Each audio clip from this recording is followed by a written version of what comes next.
कभी सोचा है कि जो चीज़ सतह पर सबसे अच्छी लगती है, हो सकता है उसकी असलियत कुछ और ही हो? आज हम एक ऐसे ही मनोवैज्ञानिक पहलू को समझने जा रहे हैं, जहां किसी की बहुत ज्यादा दयालुता ही असल में एक छिपे हुए खतरे की निशानी होती है। और देखिए, ये खतरा वैसा नहीं होता जैसा हम फिल्मों में देखते हैं, कोई खुला हमला या धोखा नहीं। ये बहुत बहुत ही बारीक होता है, एक ऐसे शीशे की तरह जिसमें चेहरा तो साफ दिखता है, पर परछाई में कुछ ऐसा अजीब है जिसे आप पकड़ नहीं पाते। ऐसे रिश्ते में ना अक्सर ऐसी भावनाएं महसूस होती हैं, बिना किसी वजह के एक अपराध बोध, एक अनकहा एहसान, और ये एहसास कि शायद उनके बिना हमारा काम ही नहीं चलेगा। और अजीब बात तो ये है कि किसी सीधे सीधे बुरे इंसान के साथ रहने से ज्यादा घुटन और उलझन इनके साथ महसूस हो सकती है। तो चलिए इस मुस्कान के पीछे की पूरी साइकोलॉजी को समझते हैं। ये सिर्फ लक्षणों की कोई चेकलिस्ट नहीं होने वाली, बल्कि हम उस मनोविज्ञान की गहराई में जाएंगे जो इस पूरे व्यवहार को चलाता है। साइकोलॉजी की दुनिया में इसे एक खास नाम दिया गया है, जो 2012 के आसपास रिसर्च से सामने आया, कम्युनल नार्सिसिज्म। और जानते हैं, इस एक आइडिया ने उस आम धारणा को पूरी तरह बदल दिया कि नार्सिसिस्ट हमेशा घमंडी और अपनी तारीफ करने वाले ही होते हैं। तो फर्क सिर्फ तरीके का है, एक अपनी बुद्धिमानी का ढिंडोरा पीटता है तो दूसरा अपनी दयालुता का, लेकिन दोनों का मकसद एक ही है, सबसे बेहतर, सबसे सुपीरियर महसूस करना। एक कहता है मैं सबसे स्मार्ट हूँ, तो दूसरा कहता है मुझसे ज्यादा परवाह करने वाला यहाँ कोई नहीं है।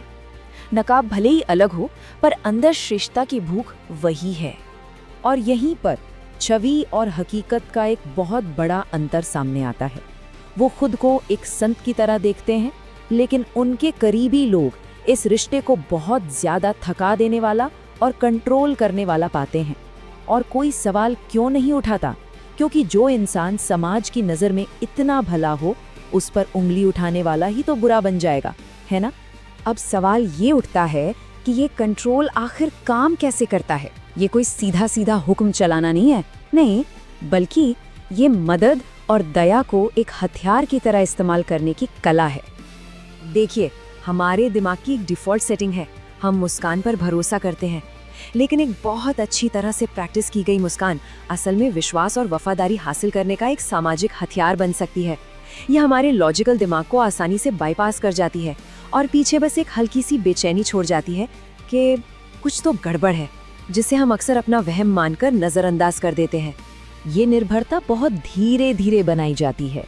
पहले वो हर छोटी बड़ी ज़रूरत में इतनी मदद करते हैं कि सामने वाले को खुद कुछ करने की ज़रूरत ही नहीं पड़ती।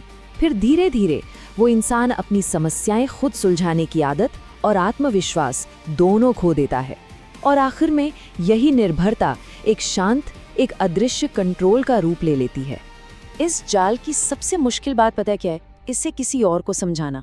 अगर कोई कहे वो मेरी कुछ ज्यादा ही मदद करते थे, तो सुनने वाले को तो ये शिकायत ही अजीब लगेगी, और यही बात उस इंसान को और भी अकेला कर देती है, क्योंकि उसकी परेशानी किसी को समझ ही नहीं आती। तो ये दयालु लोग अपने कंट्रोल के लिए कौन से मनोवैज्ञानिक औजार इस्तेमाल करते हैं? चलिए देखते हैं। इसमें मुख्य रूप से 2 हथियार हैं। पहला और सबसे शक्तिशाली हथियार है नकली सहानुभूति। ये समझना बहुत जरूरी है कि ये सहानुभूति दर्द बांटने के लिए नहीं होती, बल्कि ये दर्द को समझने और उसका एक तरह से अध्ययन करने के लिए होती है। वो बहुत ध्यान से सुनते हैं, सही सवाल पूछते हैं, ताकि सामने वाले को ये महसूस हो कि उसे कितनी गहराई से समझा जा रहा है। और इस पूरी प्रक्रिया में वो एक तरह से खुफिया जानकारी इकट्ठा कर रहे होते हैं। आपके सारे डर, आपकी असुरक्षाएं, आपकी कमजोरियां, ये सब कुछ याद रखा जाता है। और अगर कभी रिश्ता खराब होता है या आप दूर जाने की कोशिश करते हैं, तो इन्हीं कमजोरियों पर छोटे छोटे सटीक वार किए जाते हैं, जो सबसे ज्यादा चोट पहुंचाते हैं। दूसरा हथियार है एक अदृश्य बही खाता। इसमें उनकी हर मदद, हर तारीफ, हर एक एहसान का हिसाब रखा जाता है। ये रेसिप्रोसिटी बायोस के मनोवैज्ञानिक सिद्धांत पर काम करता है। मतलब जब कोई हमारे लिए कुछ करता है, तो हम पर स्वाभाविक रूप से उसका एहसान चुकाने का एक दबाव महसूस होता है।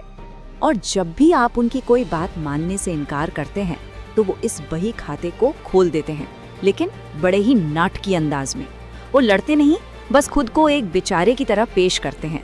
मैंने तुम्हारे लिए इतना कुछ किया, या शायद मेरी ही गलती है, मैं कुछ ज्यादा ही दे देता हूँ।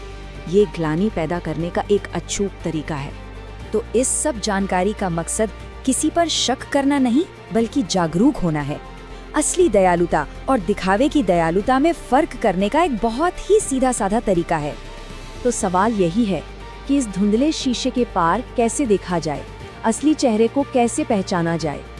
इसका सबसे बड़ा लिटमस टेस्ट तब होता है जब आप कुछ देना बंद कर देते हैं, या जब आप नहीं कहते हैं, या जब आप उनकी मदद के बिना कोई काम खुद करते हैं।